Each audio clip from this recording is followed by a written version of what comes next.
I was standing by the window, holding a mug of mint tea, when I heard the garage door slam shut. John had come home earlier than usual. His footsteps in the hallway sounded like a march.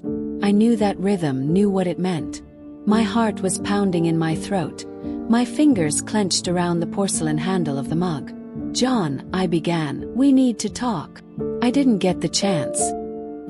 His palm struck my face with a sound like someone slapping water with an oar.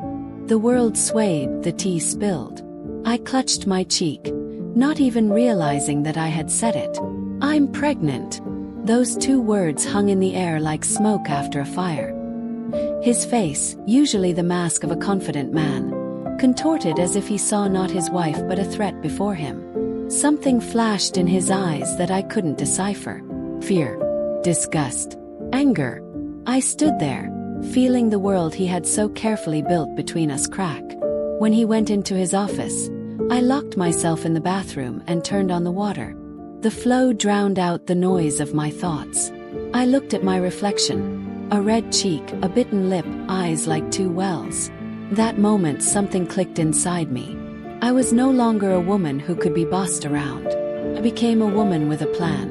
At night, while he was asleep, I went through the house collecting evidence. His laptop was password protected, but I had accidentally noticed the code to open the safe. There were wads of cash and flash drives labeled with dates and strange names. I photographed everything on my phone, then copied it to my old laptop. My cheeks burned, but a steady, cold feeling rose in my chest. Determination. In the morning, I took the baby, my unborn child, to the doctor, as if for a checkup, but really to pick up copies of the tests that confirmed my pregnancy. This would be my shield if John decided to accuse me of lying. By evening, I already knew. I was leaving. But I was leaving in such a way that he would not be able to erase me from his life like an unnecessary entry. I would take everything I needed and destroy his system. First, it was just little things. Strange bills, correspondence, business trips. Then there were the photos I found in a hidden folder. John and a woman, children, expensive restaurants.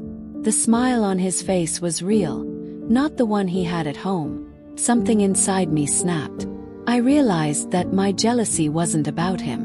It was about my life, which turned out to be fake. I started checking his routes.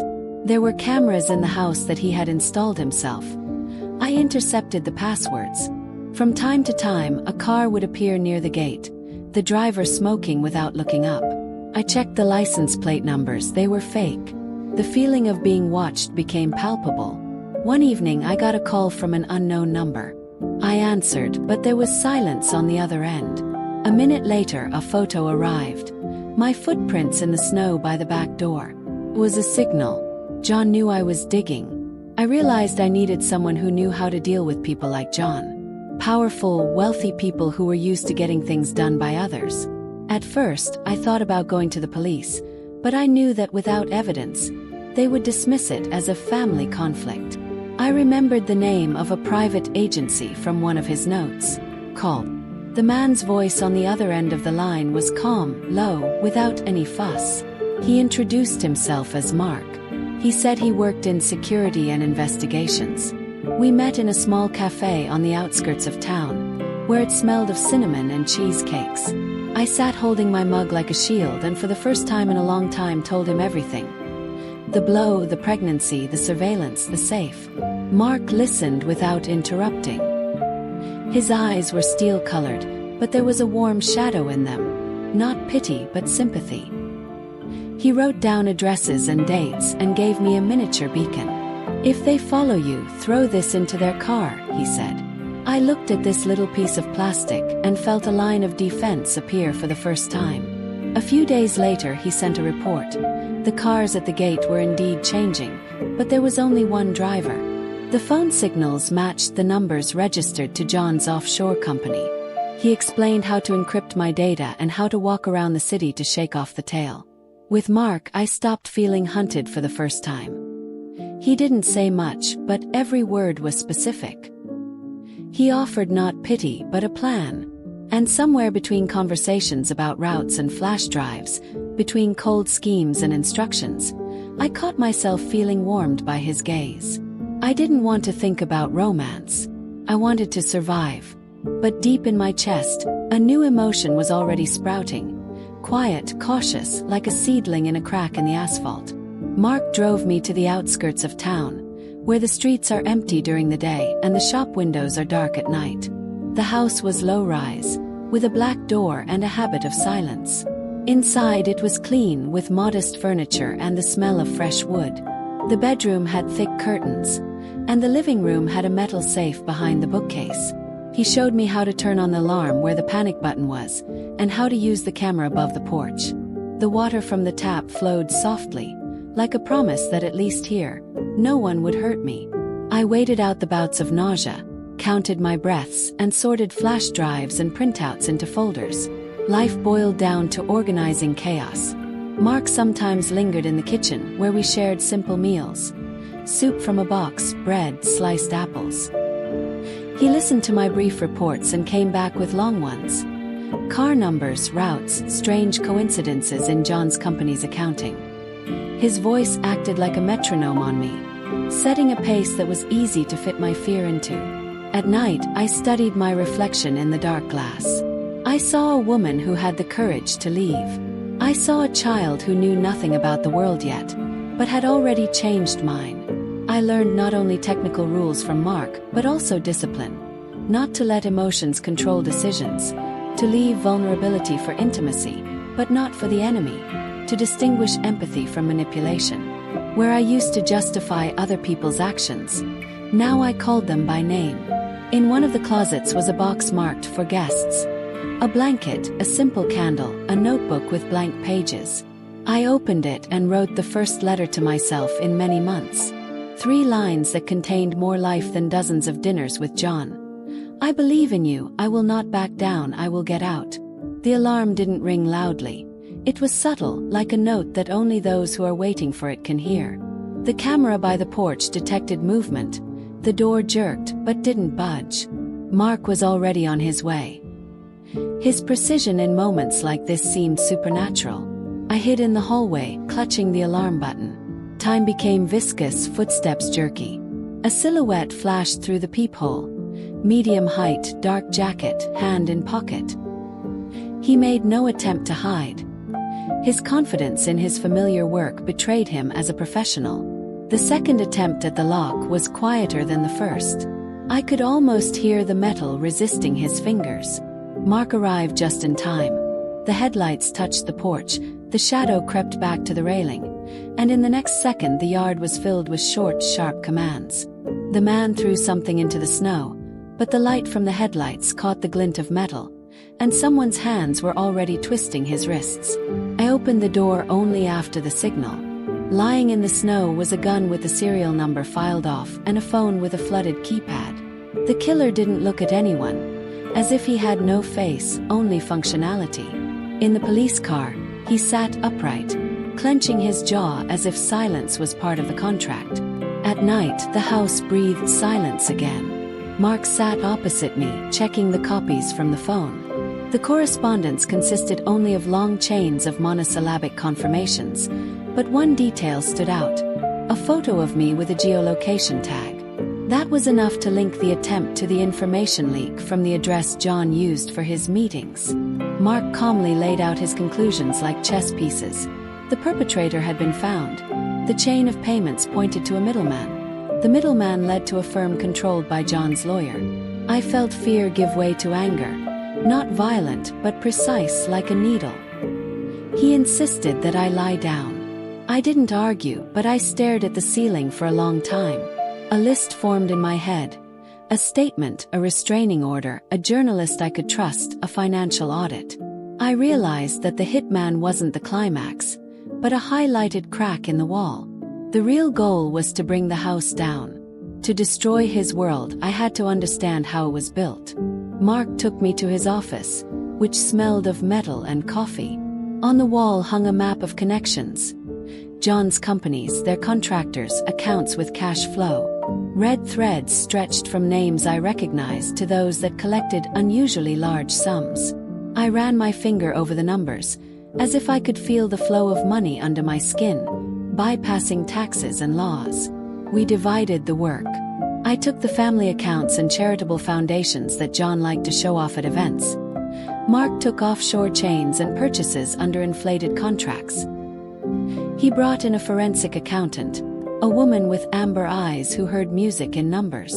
She discovered recurring patterns in payments, a rhythm that coincided with business trips. The funds transferred money to the contractor. The contractor paid for the rental of apartments. The apartments could serve as a place for blackmail. I found correspondence in which John agreed to ensure the loyalty of suppliers. Translated into human language, that meant bribery. In one letter, a file with names flashed by, and among them was my name, as part of a project called Stabilization. A chill ran down my spine. I went through the folder from top to bottom and saw what I knew but was afraid to admit. My life was recorded as an expense item for him. By evening, we already understood the scale of the situation. Mark suggested a legal corridor. Gather evidence with an impeccable chain of custody. Hand it over to the prosecutor. Prepare interviews for the media. But not before the warrant was signed. I listened and felt a strange calm. When the plan is detailed enough, fear becomes a task with deadlines. As we parted, Mark handed me a folder labeled Personal Safety. Inside were copies of future statements, crisis center contacts, and a map of routes that would be more difficult to follow. He looked at me a little longer than a professional would. In that look was permission to feel. I took the folder and realized, this is my armor. But there is someone standing next to me who is ready to hold the shield when my arms get tired. Life in the safe house had become a ritual built from small things. I woke up early to hear the house waking with me. The click of the heating relay, the scratch of a branch against the glass, the bitter aftertaste of vitamins dissolving on my tongue. The baby reminded me of itself with quiet signals. Not a voice, but a presence. Each signal strengthened my resolve. I saw Mark almost every day. Sometimes his suit smelled of the street and cold air. Sometimes a faint wooden note. He didn't pretend to be a knight or play the role of savior. He was a man who did his work well. But between the reports and diagrams, between spreadsheets and logs, moments appeared that couldn't be entered into a protocol. The way he slid a cup closer to my hand. The way he listened to the silence as if checking whether fear had hidden there. The way his shoulders eased when I smiled without effort for the first time. One evening, when the snow lay in a fresh layer and the city felt cleaner than usual, he stayed longer. We were going through the stabilization folder, and somewhere between the lines I heard my own breathing, steady and deep. I spoke about things I had hidden for years. How John slowly narrowed my space. How he set conditions instead of care. How he made me doubt my own memory. Mark didn't interrupt, didn't offer quick advice. He simply was there. That being worked stronger than any words. Later, I gathered the courage to ask about him. He said little. A former officer, several operations. His own business because otherwise there were too many compromises. The people he'd helped often chose silence. Not from ingratitude, but exhaustion. He looked out the window and added that sometimes victory is just silence without threats. I thought that the truest closeness is built from respect for another person's scars. And that mine weren't an obstacle but a map of the terrain you learn to walk. That night we parted without touching. But I could feel the air between us changing density. This wasn't rushed passion but the pressure front before a long rain. Approaching, cleansing, letting you see farther than usual afterward. By the time winter had folded itself over the city like a heavy blanket, our evidence was ready. The files on John were no longer just fragments of corruption. They were a map of a crime network. Bank transfers, contracts, and the hiring of a hitman. Every link led back to him. Mark said we needed one last move. A trap that would expose him and force the system to act. We planned it carefully. I would be the bait, but on our terms. A fake meeting with an investigative journalist. A USB drive containing what John thought was my entire case. The location. A derelict riverside lot where the cameras Mark installed could see every angle. Police and federal agents would be waiting in unmarked cars. The warrant ready but sealed until John's involvement was undeniable. The morning of the operation, Mark handed me a small transmitter. "It's not just a tracker," he said quietly. "It's your safety net." His fingers brushed mine. Not a promise, but a steady current of reassurance. I tucked the device inside my coat and walked into the winter air. The sedan tailing me was almost polite. Same distance, same speed, tinted windows. I could feel the weight of eyes behind the glass. When I reached the lot, I slowed down, pretending to check my phone. Wind blew across the empty space, rattling the metal of abandoned shipping containers. Everything smelled of rust and water. The man who stepped out of the car wore a heavy jacket, the hood up, his hands hidden. His walk was deliberate. Not a thug's swagger, but a contractor's efficiency. My pulse beat a precise rhythm. I set the decoy bag on a wrecked car and took a single step back, just as planned. Out of the corner of my eye, Mark moved, a blur of dark fabric and trained precision. He emerged from behind the container, closing the distance in seconds. A sharp strike to the man's shoulder sent the gun clattering to the ground. Shouts from every direction followed. Law enforcement converging, the sound of boots on frozen asphalt, the metallic snap of handcuffs. The contractor froze, his face blank. His jaw locked against questions. But his phone, seized immediately, was a goldmine. Encrypted chats, bank transfers, geotags of my safe house. Within hours, Mark's team traced the payments to a law firm registered to one of John's shell companies. It was the link we'd been waiting for. I stood by the edge of the lot, my breath rising like smoke. Mark put a hand on my shoulder, steady, grounding.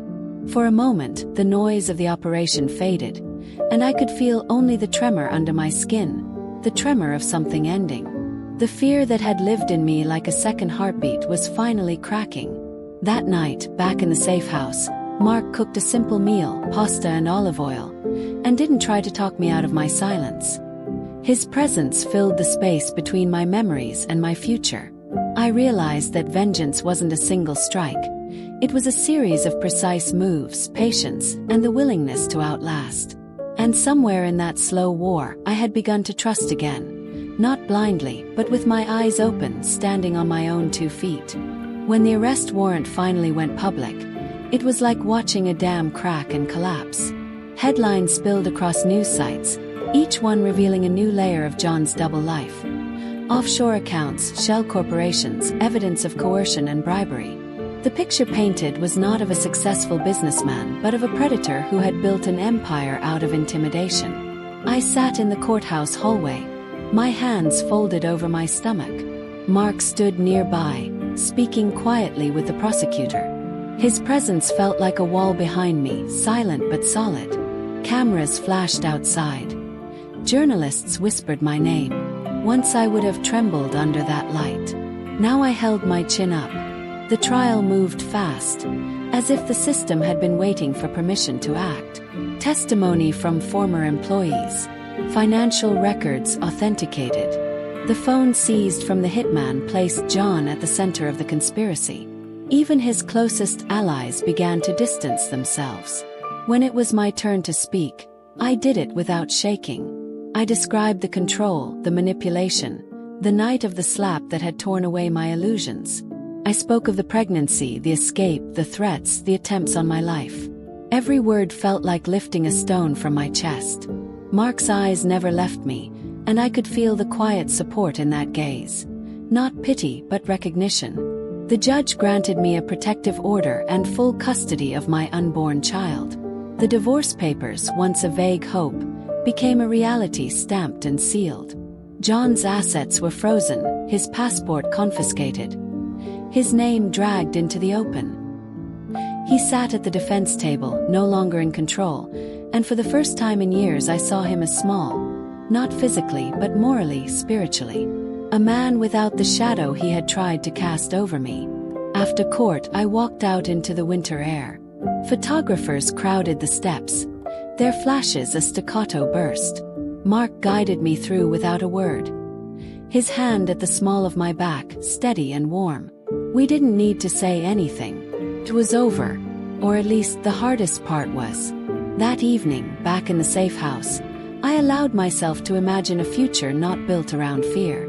I could see my child's room. I could see a business of my own, one that helped women in situations like mine. And when Mark poured 2 cups of tea and sat across from me, I saw not just a protector but a man whose quiet strength had become an anchor. The fall of John wasn't the end of my story. It was the clearing of a space where a new life could grow. Spring came slowly, like a shy guest who wasn't sure if it was welcome. Snowmelt ran through the gutters, washing away the salt and grit of winter. Inside the safe house, I stood by the window with one hand on my belly, feeling the steady, rolling movements beneath my skin. For months I had lived in hiding, in fight mode, in survival mode. Now, for the first time, I allowed myself to breathe deeply and think about life after John, not just life without him. The baby arrived on a rain-soaked morning in early April. The hospital staff knew my history. My name was protected on their roster. My room guarded discreetly by 2 off-duty officers Mark had hired. Labor was long and exhausting, but at the end of it I held a tiny, warm body in my arms. Proof that my story wasn't just about destruction but also about creation. I named my daughter Claire. Her fingers were impossibly small, yet she gripped mine with quiet determination, as if to say we'd made it here together. Mark came to visit the second evening. He brought no flowers, no grand gestures, just a small stuffed fox and a thermos of tea.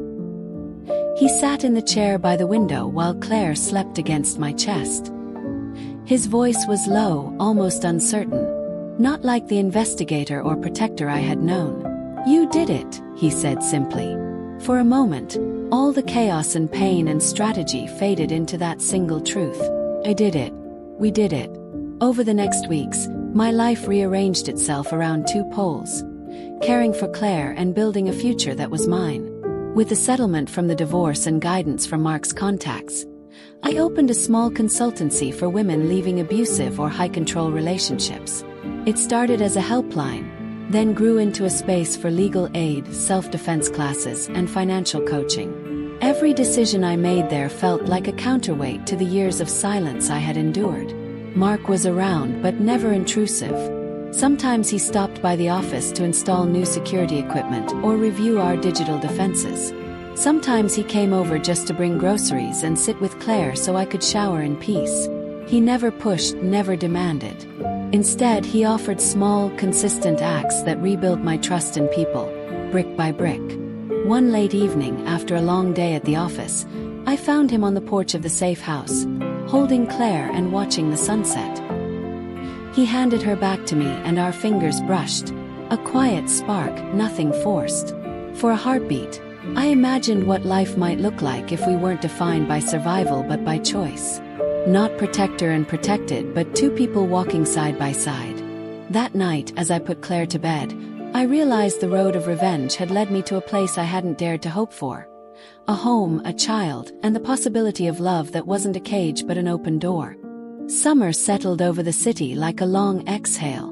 The courthouse, the police stations, the endless corridors of paperwork. They were now memories, not destinations. My days no longer began with fear or strategy. They began with Claire's soft breathing, the smell of coffee in the kitchen, and a calendar filled with my own choices. The consultancy had grown faster than I'd imagined. Women came from every corner of the state, some whispering, some crying, some simply exhausted. I hired 2 case managers, a legal advisor, and a self-defense instructor. We built a safe, bright space with windows that let in the sun and a door no one could kick down. In every wall I saw a reflection of my own survival turned outward. Mark's business was thriving as well. He'd taken on corporate security contracts but always made time for my calls, whether it was a glitch in our system or a quick check-in about Claire. He wasn't hovering anymore. We had become partners in 2 separate, intersecting worlds. There was a rhythm to our lives now. Less emergency, more choice. One evening in late June, we met at the small park near the river. Claire toddled between us on unsteady legs, grabbing at dandelions. Mark knelt to help her stand, his hand steady on her back. Watching them, I felt a rush of gratitude and something deeper, a recognition that I was no longer standing on scorched ground. We sat on a bench as the sky turned gold. For a while, neither of us spoke. Then Mark looked at me. Not at the survivor, not at the client, but at the woman I had become. "You built a life," he said softly.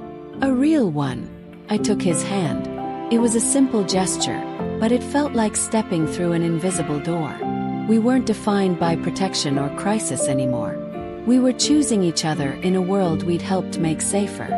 That night, after putting Claire to bed, I stood at the window and thought about the long road behind me. The slap that had begun everything. The fear. The flight. Evidence. The courtroom. The baby in my arms. And Mark, steady as a lighthouse through every storm. Freedom, I realized, wasn't just the absence of control. It was the presence of possibility. The space to breathe, to rebuild, to love without fear. And as the summer night wrapped around the safe house like a warm shawl, I knew this was only the beginning of our story.